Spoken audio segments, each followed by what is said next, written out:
I'll be the first to admit that coming to Beijing was very much outside of my comfort zone. We came here September 2019 for a short getaway, thinking we'd do a tour or two, and that would be it. And instantly, there was something so charming about the neighborhoods here, steeped in centuries-old traditions, as well as the people we met, and its ridiculously amazing food. It was comforting and rewarding for us as travelers. In just a few days, this city won us over. And that's why in this video, we hope to provide you a little guidance about the things that you should know to help make your trip to Beijing as enjoyable as it was for us.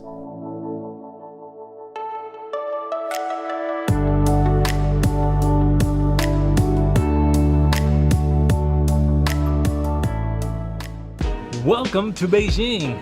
My name is Nabol and my wife Maria is behind the camera, and this is actually our first time in China, so we put together a quick city guide we hope you find useful when you do visit the city.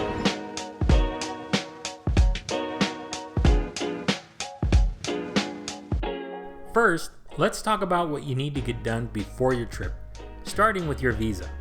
You have to download an application from your local Chinese consulate, type in your information, and pay a processing fee, which in our case was $140 per travel. You'll need to show a passport with at least 6 months of validity left and proof that you purchased plane tickets and booked a hotel, with the addresses to those hotels. Once you get that done, getting there should be a breeze. The Beijing airport is very easy to navigate and immigration was quick and painless. Most things are labeled in English, and all you have to worry about is what method of transportation you're using to get to your hotel, which we'll talk about in a few. One last thing. The airport is located 20 miles from the city center, so when it's time to return, make sure to leave early so you can get there 3 hours in advance as recommended. Another thing that you have to set up before getting here is your VPN. Don't make the same mistake we did. As you guys already know, we did have some communication issues. We weren't able to respond to any messages or post any videos to social media, Facebook or YouTube, and part of the reason why was because our VPN didn't work. So for example, I did download a VPN. So the one that we decided to choose was NordVPN. And as you can see, we hit quick connect. So before you come here, make sure your VPN does work. Configure it in the country that you're in before coming here so that you don't experience the same problems we did. And we also purchased a SIM card to have data while we were traveling.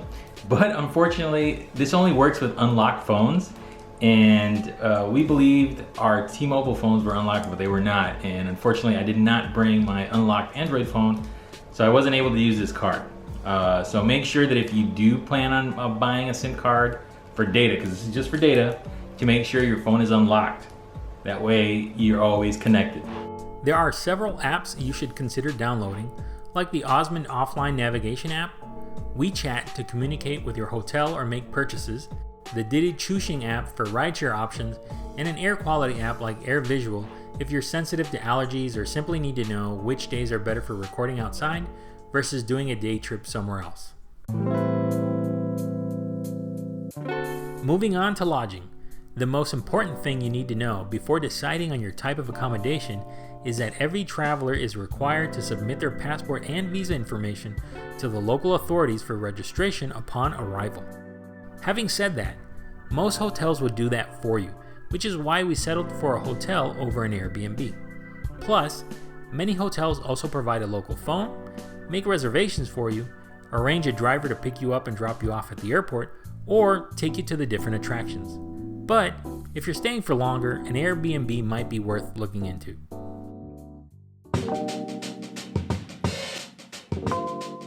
So things here in Beijing are fairly inexpensive. We didn't use a lot of cash since we were eating breakfast here at the hotel, but that might change depending on where you stay at.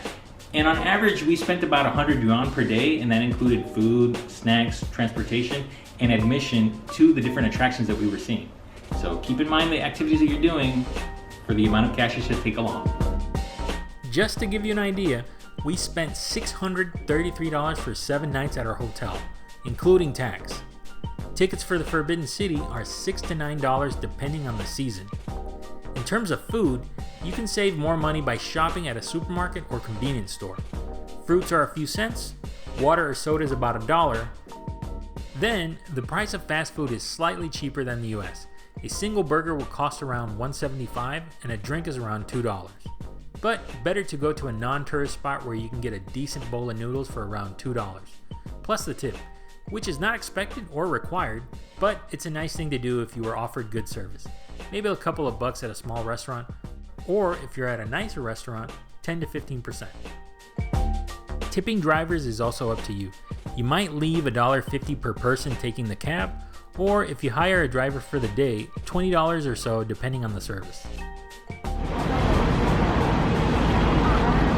And now we're going to talk about transportation. Getting around in Beijing is pretty easy with their metro system, and we're going to show you a video on how to get your metro cards and do that. And by video, I meant this video. The metro is the best way to move around in Beijing. It's easy to understand, labeled in English, and you can avoid any scams with unmarked taxis. There's even an airport express rail that connects to the Beijing metro. This option is ridiculously cheap. It costs 3 to 9 yuan, or about 44 cents to $1.30. You basically pay per distance traveled. Just go to the self-service booth, choose the English language option, then pick your metro line based on your destination, select the amount of tickets, and insert the money in the machine. Insert bills or coins, and that's how you get the single journey ticket. You could also purchase a rechargeable pass at a supermarket or convenience store.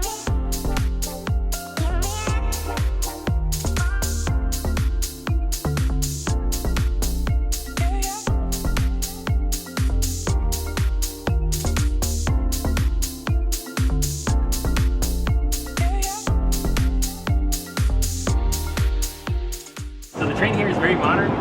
You can actually see ads displayed on the wall outside, which is really cool. And it's well ventilated, air conditioned, and you also get a tracker to see where you're going.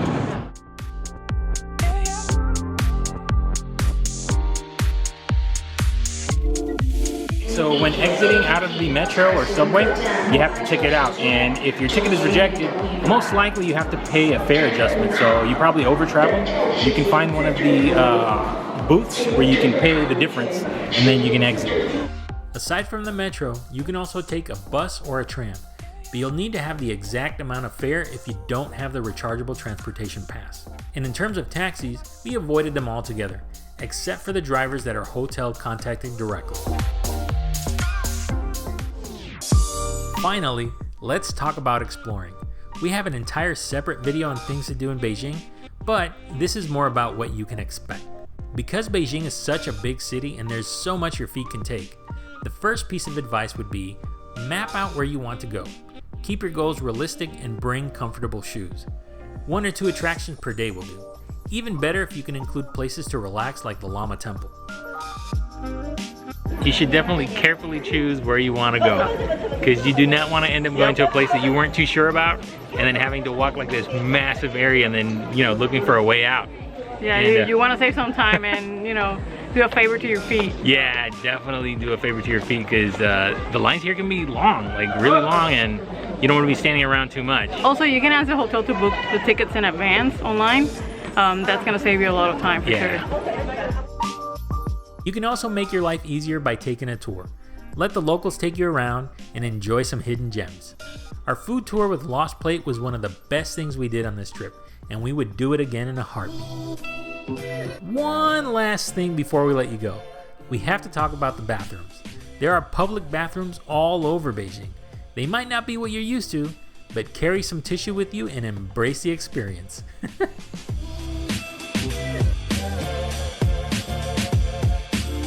Hey guys, it's Nabol from the future, as you can see from my lack of haircut and my fabulous quarantine beard. So yeah, that was some of the information that we used when we went to Beijing, and it helped us have a really good time.